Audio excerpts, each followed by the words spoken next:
Hey guys, Wednesday around like I don't know 11:30 in the afternoon, and I'm not at work. Woohoo! Um, what we're gonna do? You've seen these kitchen knives before. I made a video the other day using the sharp maker on these just to touch it up,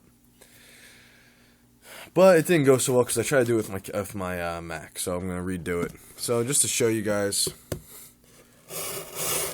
very thin blade. Still cuts decently well.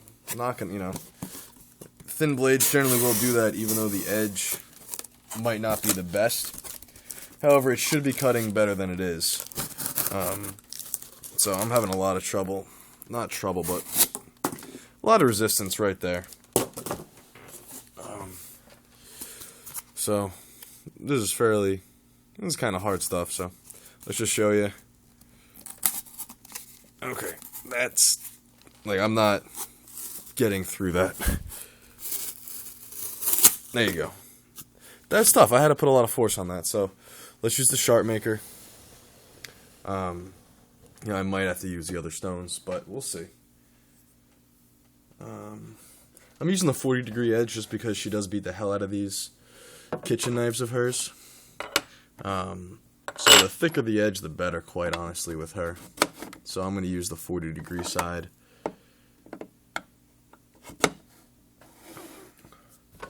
And let's just see how easy it is. I mean, no reason why you can't do a huge knife on this. I'll try and get behind you so I can give you guys a better angle. I mean, obviously the technique is minimal, if at all, really. Hold the knife vertically and drag it across. And this is an extremely easy system. That's why they're so popular. So that's why Spyderco has done so well with them. Besides the fact that the stones are quality. These are great ceramics. Now, if you guys are putting pressure on these, I guess, if you're just touching it up, you really should just be doing light strokes like this. But I know that there's some edge damage. So I'm putting a little more pressure. Whether I should or not, I don't know.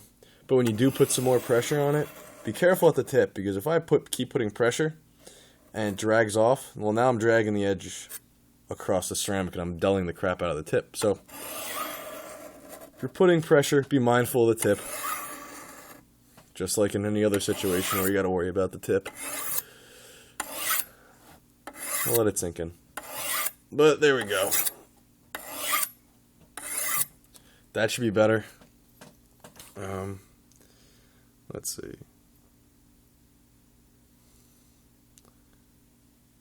This knife is beat to hell. You can see this, these marks from when I was my very first start, like a year and a half ago, trying to sharpen with like a $5 Home Depot stone. And I had, I would just slide it off like that, and the corner of the stone would drag up the blade. So nothing from anything recently, but now I know with a sharp maker you're supposed to use the flat sides too. I don't know why, I'm just not good at getting the whole knife on the flat side. I end up using the corner anyway, so I just skip that generally. You don't have to. You're probably better off doing it, but whatever. I'm not worried about it.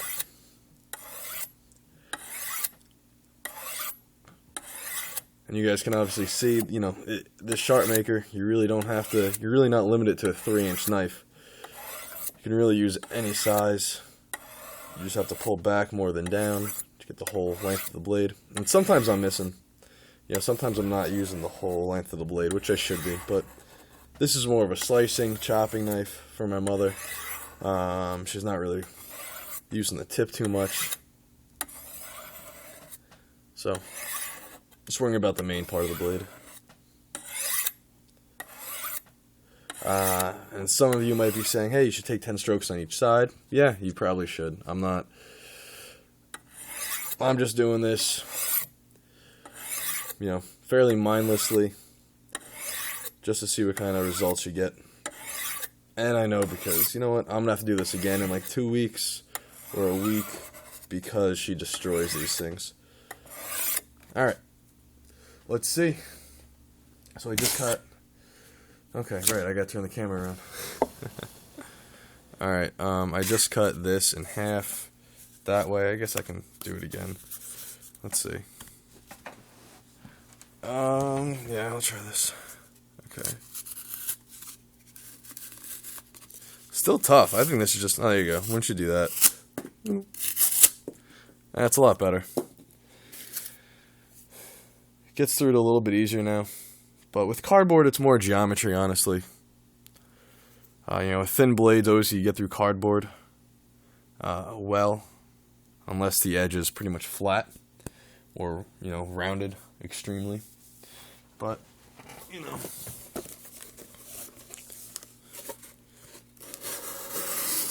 I could tell it's less pressure because it's sharp. Not the most scientific or best review or best video, I know, guys. But, that's easier. If you guys can tell from my last time cutting. You can see how that's doubled up.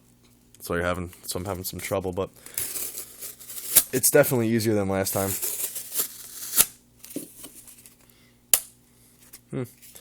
Anyway, so Sharp Maker, really easy to touch it up. Big knife, small knife.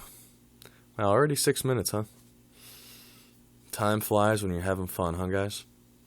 But anyway, great tool for pretty much anything. Nice and easy.